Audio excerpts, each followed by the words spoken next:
सो अब second unit हम start करने जा रहे हैं, जिसमें कि हम लोग ये स्टडी करेंगे कि माइक्रोसॉफ्ट डॉट नेट में कैसे हम एज्योर कॉस्मोस टीवी पे काम कर सकते हैं। ओके, तो आज के वीडियो में मैं जो यहाँ पर जो एग्जांपल दिया हुआ है इसी को मैं समझाऊंगा। नेक्स्ट वीडियो में हम एक कंप्लीट डेमो करेंगे। ओके, सो देखिए, इसको जैसे ही ओपन हम करते हैं तो इसमें सबसे पहले आपको माइक्रोसॉफ्ट डॉट नेट एसडीके में कॉस्मोस क्लाइंट के बारे में बताया गया है। ओके, सो होता क्या है कि आपको तो ऐसे देखा जाए तो एक सैंपल सॉल्यूशन यहाँ पर भी दिया हुआ है, जिसमें कि आप कंप्लीट आपका create, read, update, delete operation किया हुआ है। ठीक है, तो आप वहाँ से भी देख सकते हैं। अदरवाइज यहाँ पर एक कंसोल एप्लीकेशन बना करके समझाया गया है। ठीक है, तो देखिए, इसके लिए यहाँ पर कॉस्मोस क्लाइंट, एक कॉस्मोस क्लाइंट बनाना पड़ेगा। ओके, सो इसके लिए जो रिक्वायर्ड आपका न्यूगेट पैकेज है उसको इंस्टॉल करना पड़ेगा। इसके बाद सिंपल कॉस्मोस टीवी क्लाइंट में आपको Cosmos client equal to new Cosmos client करना होता है, और इसमें एंड पॉइंट और कीज पास करने होते हैं। तो एंड पॉइंट क्या होता है और की क्या होता है, ये हमने इसमें देखा था। मैं इसको फिर से आपको दिखा देता हूँ।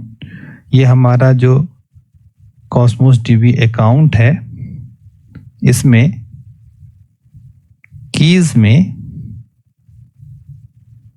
आपको ये मिलेगा, आप इसमें देख सकते हैं। ये जो URI है ये आपका एंड पॉइंट है। ओके, और ये आपका प्राइमरी या सेकेंडरी की दोनों में से कोई भी की आप यूज कर सकते हैं।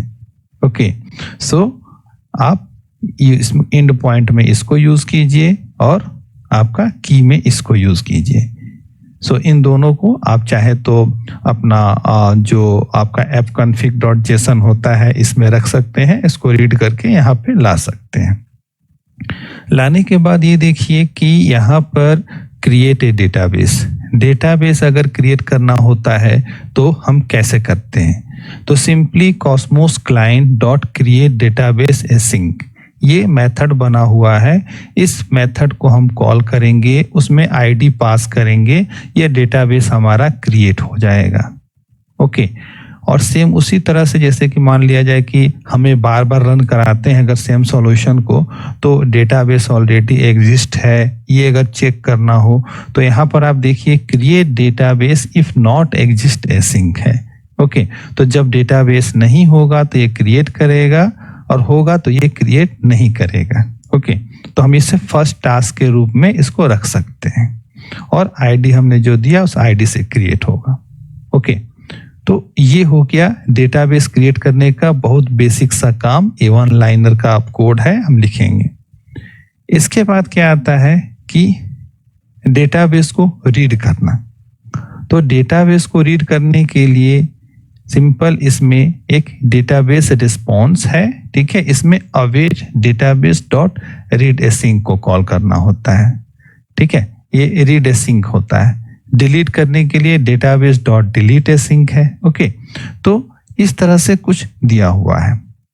अब आइए इसमें फिर आगे हम देखें कंटेनर्स एग्जाम्पल में। तो अब कंटेनर अगर क्रिएट करना है आपको, ठीक है, तो सिंपल आपका database dot create container if not exist async दिया हुआ है, जिससे कि आप डेटाबेस को क्रिएट कर, ये कंटेनर क्रिएट कर सकते हैं उसके अंदर।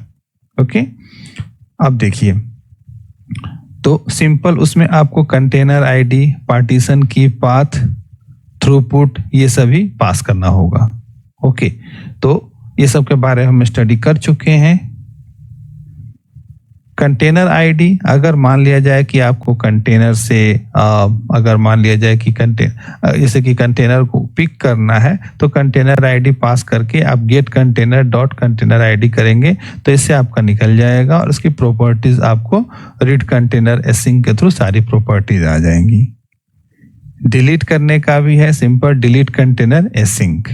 तो ये सारा हमने देखा कि कंटेनर क्रिएट करना हो तो क्या कमांड है, और अगर आपका ये डेटाबेस क्रिएट करना हो तो क्या कमांड है। ओके, अब देखिए यहाँ पर एक कंप्लीट एग्जाम्पल है, इसके आगे हम एक कंप्लीट एग्जाम्पल देखेंगे।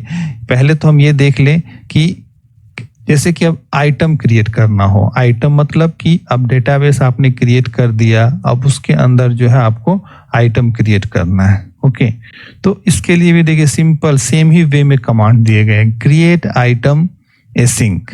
ओके, तो अब यहाँ पर आप सिंपली यहाँ पर रिस्पॉन्स में देख सकते हैं create item async sales order नाम से कोई हमने बना रखा है वैल्यूज, वो पास किया। यहाँ पे पार्टीशन की पास की कि कौन सा अकाउंट नंबर होगा पार्टीशन की, जिससे कि ये क्रिएट हो जाता है आपका आइटम। तो एक आइटम क्रिएट करने के लिए भी आपका वन लाइनर का कोड है। ओके, उसके बाद रीड करना हो तो रीड करने के लिए रीड आइटम एसिंक है। ओके, आईडी पास कीजिए, पार्टीशन की पास कीजिए, रीड हो जाएगा। फिर क्वेरी करना हो, अगर जैसे कि मान लिया सिक्वल टाइप की कोई क्वेरी आपको करनी है तो क्वेरी डिफिनीशन आपके पास है और गेट आइटम क्वेरी इटरेट है। ओके, इसमें देखिए सिंपल लिखा हुआ है select string from sales S where S dot account number equal to @account input with parameter account input account 1।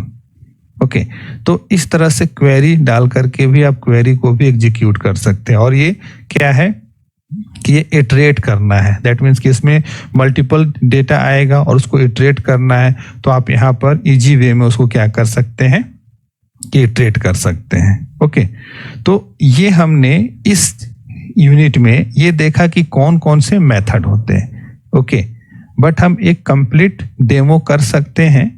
Next exercise जो पहुंचेंगे तो यहाँ पे आपको कंप्लीट डेमो दिया हुआ है जिसको कि आप प्रैक्टिस करके देख सकते हैं।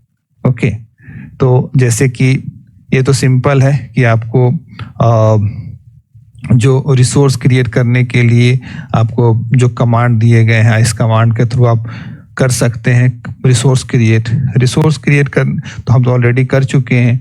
तो सीधे हम यहाँ पर आते हैं और देखते हैं कंसोल एप्लीकेशन एक जो बना हुआ है, इसको समझने की कोशिश करते हैं। ओके, तो इस कंसोल एप्लीकेशन में आप देखेंगे कि सिंपली पहले तो कमांड रन करके ये बनाया गया है, कंसोल एप्लीकेशन क्रिएट किया गया है।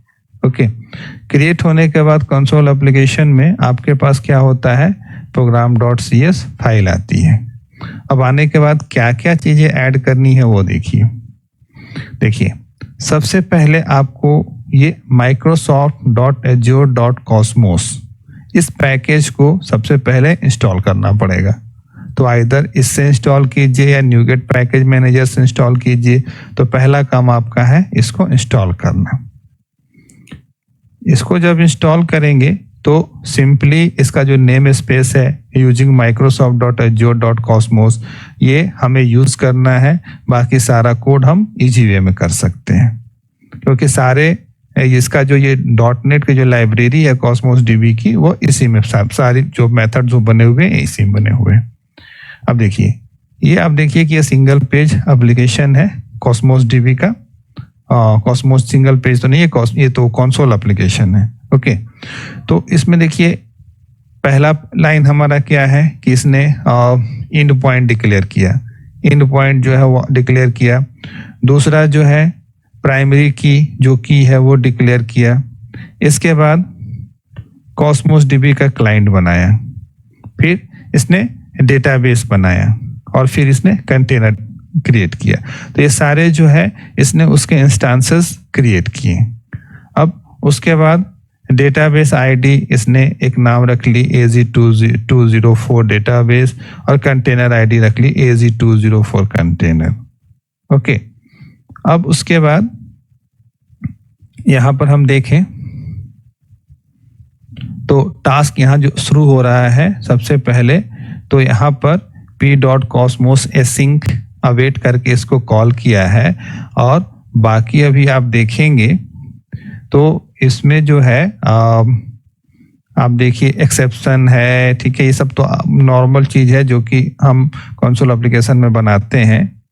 मेन जो ये टास्क है, ठीक है, टास्क, तो टास्क में क्या है कि कॉस्मोस एसिंक जो यहाँ पर कॉल किया गया था, आप देखिए अवेट प्रोग्राम, चूंकि ये प्रोग्राम फाइल क्लास है, प्रोग्राम फाइल एक ही फाइल हमारे पास, p.cosmos async ये जो कॉल किया गया है, इसी cosmos async को यहाँ पर आपका ये टास्क async टास्क क्रिएट किया गया है, जिसमें कि simply this dot cosmos client equal to new cosmos client बनाया गया और इसमें इंड पॉइंट URI और प्राइमरी की पास की गई और simply this dot create database async इसको कॉल किया गया और this dot create database create container async। तो ये दो मेथड कॉल किए गए हैं। तो ये दो मेथड कहाँ बने हुए हैं, वो जस्ट नीचे बने हुए हैं, इसको भी हम देख लेते हैं। ये जो हमारा है ये क्रिएट डेटाबेस async मेथड बना हुआ है, जिस मेथड में सिंपली जो हमने उसमें देखा था कि cosmos client dot create database if not exist async करेंगे और डेटाबेस की आईडी पास करेंगे तो हमारा ये बन जाएगा। तो बस एक लाइन से ये डेटाबेस क्रिएट हो रहा है। ओके, वही सेकंड जो हमने कंटेनर के लिए बोला है, तो कंटेनर के लिए भी एक लाइन का हमारा है कि create container if not exist async, इससे हमारा ये बन जा रहा है। और अब आप जब रन कराएंगे तो पहले ये क्या बनाएगा, पहले ये आपका डेटाबेस क्रिएट करके बताएगा, फिर दूसरा है कि ये फिर कंटेनर क्रिएट करके बताएगा और प्रोग्राम एंड हो जाएगा। ओके, अब ये हमने देख लिया इसमें कि कैसे ये बनता है।